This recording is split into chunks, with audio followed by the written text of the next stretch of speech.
Welcome back to Arya's math plus motivation. हमेशा की तरह एक बार पुनः हम इम्पॉर्टेंट वीडियो लेकर आए हैं आप सभी के लिए। आप देख सकते हैं आज हम बात करेंगे किस तरह से एक्सप्रेस वे या जो हाईवे होते हैं उन पर लेन ड्राइविंग हमें कैसे करना चाहिए और सुरक्षित ड्राइविंग कैसे करना चाहिए। आज हम आपको बताएंगे इस वीडियो में कि किस तरह से हमें किन नियमों का विशेष ध्यान रखना है, किन चीज़ों का विशेष ध्यान रखना है ताकि हम हाईवे एक्सप्रेस वे पर सुरक्षित यात्रा कर सकें। आइए पहला पॉइंट यहाँ पे हम लोग देख लेते हैं। लिखा है भारत देश में वाहन को सड़क के बाईं ओर चलाने की व्यवस्था प्रचलित है। भारत की सामान्य सड़कें 2 लेन की हैं, परंतु राष्ट्रीय राजमार्ग व एक्सप्रेस वे 4 या 6 अथवा अधिक लेन के हो सकते हैं।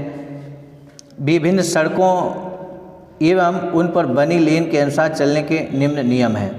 तो पहला आप देख सकते हैं यहाँ पर फिगर भी आप ध्यान से देख सकते हैं। ये फिगर है, फर्स्ट जो फिगर है वो खंडित सफ़ेद रेखा, बीच में आप देख सकते हैं खंडित सफ़ेद रेखा है। इस प्रकार की सड़क पर लेन बदलते समय, यू टर्न लेते समय या ओवरटेक करते समय खंडित रेखा को पार कर सकते हैं, परंतु पहले ये सुनिश्चित कर लेते हैं कि ऐसा करना सुरक्षित है। सेकेंड आप देख सकते हैं यहाँ पर लिखा है निरंतर सफ़ेद रेखा। दोनों तरफ आप देख सकते हैं निरंतर सफ़ेद रेखा है यहाँ पर, और इस तरह से इसका क्या मतलब है, इस प्रकार की सड़क पर ओवरटेक करने की अनुमति नहीं होती है और एक दूसरे के पीछे ही चलना होता है। प्रायः ऐसी रेखाएं पहाड़ी सड़कों पर अंकित पाई जाती हैं।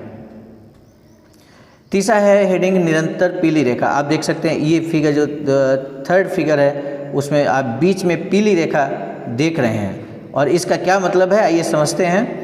लिखा है इस प्रकार की सड़कों पर ओवरटेक केवल अपने साइड से ही कर सकते हैं। ये प्रायः कम दृश्यता वाले क्षेत्रों में अंकित पाई जाती है ताकि सुरक्षा की दृष्टि से वाहन अपनी साइड में ही रहें। इसके बाद अगला हेडिंग है निरंतर दोहरी पीली रेखा। तो ये फिगर आप देख सकते हैं यहाँ पर। इस प्रकार की सड़क पर ओवरटेक करना या यू टर्न लेना या लेन बदलना पूर्णतः प्रतिबंधित है। ऐसी रेखाएं दुर्घटना बाहुल्य क्षेत्रों की सड़कों पर अंकित पाई जाती हैं।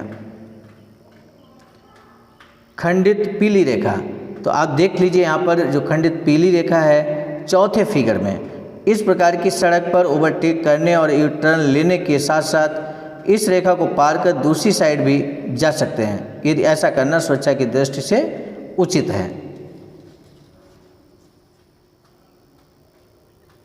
अगला पॉइंट है राष्ट्रीय राजमार्गों और एक्सप्रेस वे पर प्रत्येक वर्ग के वाहन के लिए लेन तथा अधिकतम गति निर्धारित रहती है, अतः अपने वाहन को उसी लेन में चलाएं तथा गति सीमित रखें। नेक्स्ट पॉइंट है धीमी गति से चलने के लिए बाईं ओर की लेन में ही चलें, यानी कि जब हम एक्सप्रेस वे पे चलें, यदि हमें धीमी गति से चलना है तो बाईं ओर की लेन पे हमें चलना चाहिए। Last point second last point है यहाँ पर लिखा है ओवरटेक करने के लिए दाहिनी लेन के खाली होने पर इस लेन में जाकर ओवरटेक करने के उपरांत पुनः अपनी लेन में वापस आ जाएं। और लास्ट पॉइंट है यहाँ पर लेन बदलने के लिए इंडिकेटर अनिवार्य रूप से प्रयोग करें। तो ये कुछ लेन ड्राइविंग संबंधित नियम थे जो हमने आपको बताया।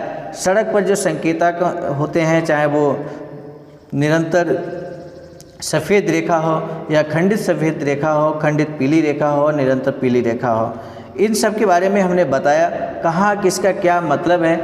और हमें हाईवे पर चलते समय, एक्सप्रेस वे पर चलते समय इन सारी बातों का ध्यान रखना बहुत ज़रूरी है। यदि हम इन छोटी छोटी चीज़ों को ध्यान रखेंगे तो निश्चित है हमारी यात्रा सफल होगी, सुखमय होगी और आपकी यात्रा मंगलमय हो, सुखमय हो।